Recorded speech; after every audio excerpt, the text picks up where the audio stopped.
117వ శ్లోకము. మహాకైలాస నిలయ మృణాల మృదుదోర్లత మహనీయ దయామూర్తి మహాసామ్రాజ్యశాలిని. ఈ శ్లోకంలోని మొదటి నామము మహాకైలాస నిలయ. ఇది 578వ నామము. ఇది 8 అక్షరాల నామము. ఈ నామంతో అమ్మవారికి నమస్కరించేటప్పుడు మహాకైలాస నిలయాయై నమః అని చెప్పాలి. మహాకైలాస అంటే గొప్పదైన కైలాసమే, నిలయ అంటే నిలయముగా గలది. కైలాసము అంటే శివుడు ఉండే చోటు, మహాకైలాసము అంటే సదాశివుడు నివసించే చోటు. మొత్తం శరీరం అంతా మనిషి అయినప్పటికీ మనిషి ముఖమే ఆ మనిషిని పోల్చుకోవడానికి తెలుసుకోవడానికి ఎలా ప్రధానమో, క్షీరము ఆవులోనే ఉన్న పొదుగు ద్వారా మాత్రమే ఇవి ఎలా వ్యక్తమవుతాయో, అలాగే విశ్వమంతా విశ్వేశ్వరుడు నిండి ఉన్న విశేషించి నివసించే స్థానము మహాకైలాసము.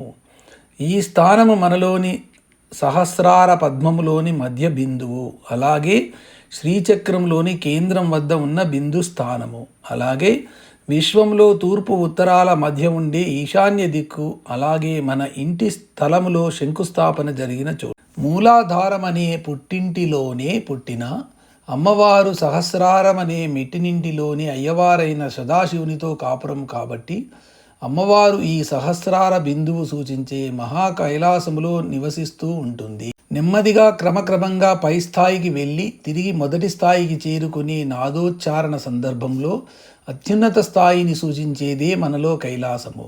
ఉచ్ఛ్వాసములో పైదాకా వెళ్ళి తిరిగి నిశ్వాస రూపంలో తగ్గుతూ తొలి స్థాయికి చేరుకునే మనలోని శ్వాస ప్రక్రియలోని ఉన్నత స్థాయిని సూచించేదే కైలాసం.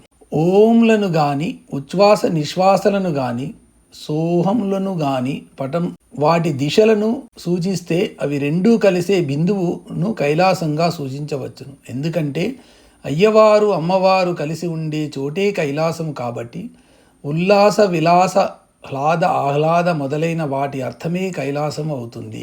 ఈ నామానికి ఈ విధమైన అర్థాలు చెప్పవచ్చును. సహస్రార పద్మము మధ్య బిందువు సూచించే మహాకైలాసమును నిలయముగా కలిగినది. 2 శ్రీచక్ర మధ్య బిందువును నిలయముగా కలిగినది.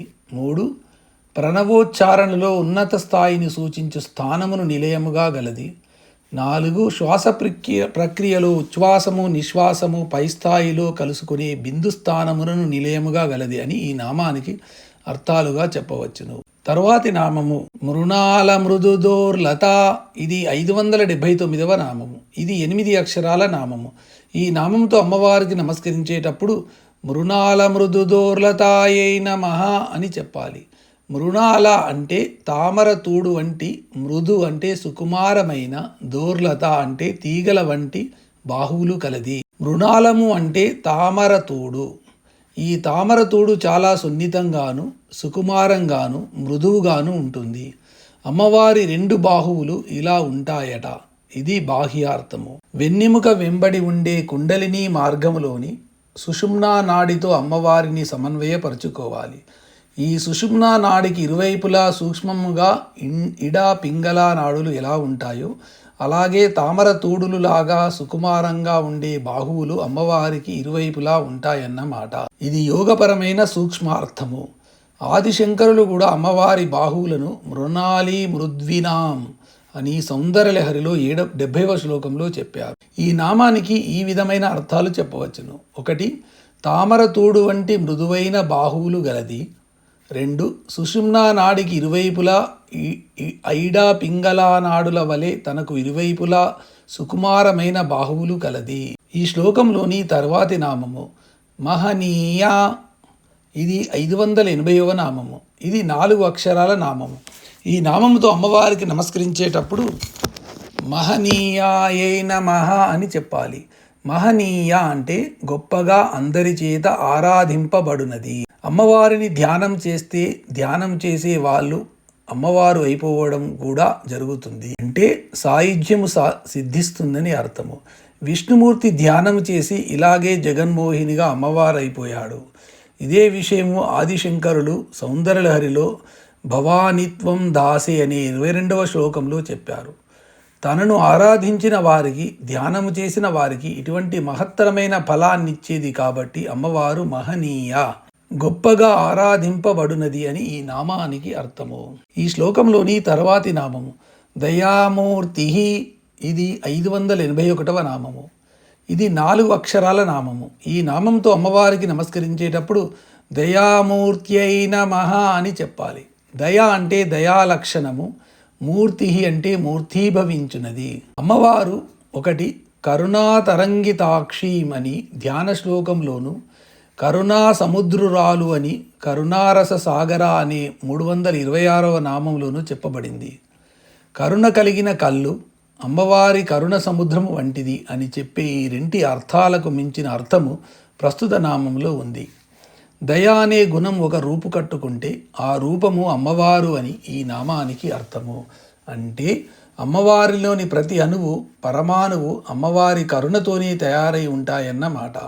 ఇటువంటి దయామూర్తి కాబట్టే అమ్మవారిని ఒక బీజాక్షరంగా హృల్లేఖ అయిన హ్రీంగా చెబుతారు. హృత్ ప్లస్ లేఖ హృల్లేఖ, హృత్ ప్లస్ అయము హృదయము. ఈ హృదయ లక్షణమే దయ. అందరూ అమ్మవారి అనుగ్రహం మీద ఆధారపడిన వారట. అంతటా మహనీయురాలు కాబట్టి, అంతటి దయాస్వరూపిణి కాబట్టి పరిహార బ్రహ్మేంద్రాదులందరూ అమ్మవారిని ఆరాధిస్తారు. మూర్తీభవించిన అనగా రూపుగట్టుకునిన దయాలక్షణము అని ఈ నామానికి అర్థము. ఈ శ్లోకంలోని చివరి నామము మహాసామ్రాజ్యశాలిని. ఇది 582వ నామము. ఇది 8 అక్షరాల నామము. ఈ నామంతో అమ్మవారికి నమస్కరించేటప్పుడు మహాసామ్రాజ్యశాలిన్యై నమః అని చెప్పాలి. మహా అంటే గొప్పదైన, సామ్రాజ్యశాలిని అంటే సామ్రాజ్యమును పరిపాలించునది.